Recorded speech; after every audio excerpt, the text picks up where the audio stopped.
ko lang to. Cause why not? So, ayun na nga. Magluluto ko ng egg for dinner. Yes. Just in 5 eggs without rice. So, yun lang yung dinner natin. Huwag muna tayo mag-rice kasi diet tayo ng slight. So, ayun. Dumating na ako sa point ng pag-voice over. Gusto ko lang to i-try. Cause why not? O, diba? So, ayun na nga. Share ko tong egg. Simpleng egg. Just the salt and pepper and konting oyster and the spring onions. Yes. So, ayun. Babatilin mo lang yung itlog. Magpainit ka ng pan. Pag mainit na yung pan mo, maglagay ng oil.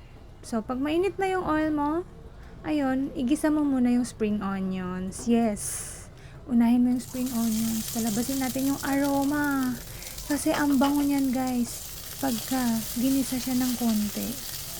Yon. So, pagka medyo, na siya, luto na siya, just put the egg. Ganun lang siya kasimple, guys.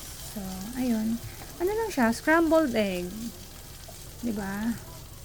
Ilagyan lang natin ng spring onions. Pandagdag. Lasa. So, ayun. Try nyo din to. Kasi, it turns out yummy. Yes.